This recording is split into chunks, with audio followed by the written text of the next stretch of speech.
Hello, it's Nancy today. When I was young, I saw some of these irises, these big green stems, leaves, and I thought they were an ugly plant. Who would like a plant like that?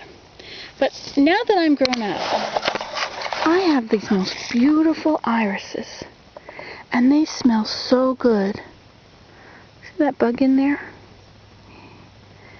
He is pollinating it, I guess, as he walks around on it. I was going to smell that, but I don't really want to get him in my nose. So I'll smell this one. There's something so nice about that smell. It's a very sweet smell. It's really pretty. And I just love these flowers. I have a lot of these. Somebody once gave me a whole row of irises. I'll tell you what happened. There were 200 irises, I think, he had.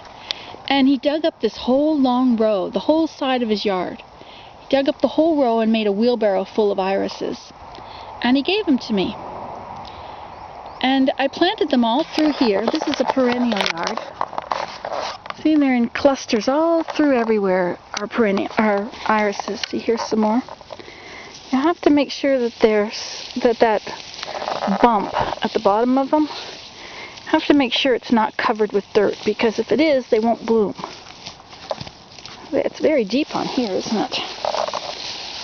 And that's a rock.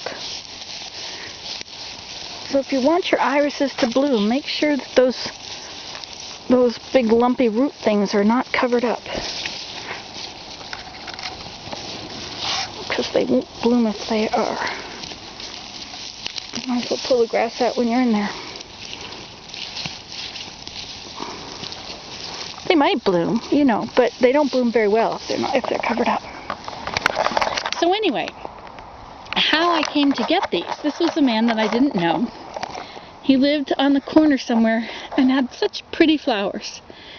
And I made the point of getting out and telling him how beautiful his flowers were.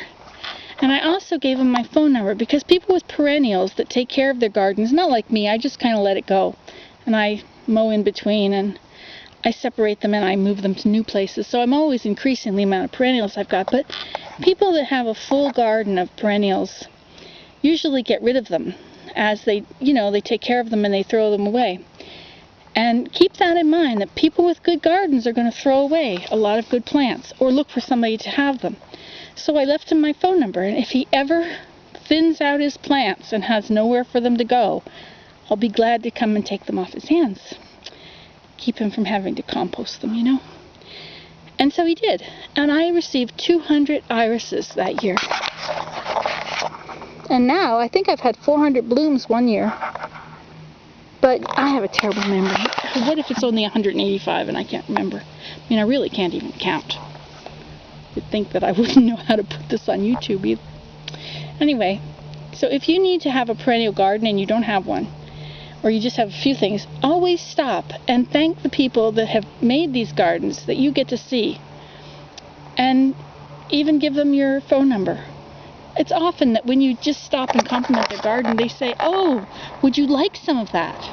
That's the way people are. They really want to share this beautiful thing that they have.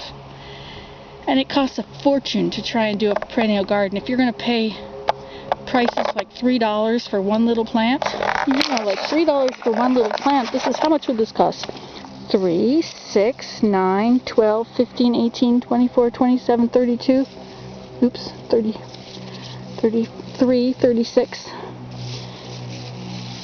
So that's a lot of money for just that one little clump. You'd end up spending $36. But when you plant irises, if you just plant 3 of them, plant 1, 2, 3, they will increase. So the next year you'll have twice as many or more. And before long you'll have to divide them. You don't have to divide them, but that's the way to do irises. Just start with 3. And they'll get bigger all by themselves.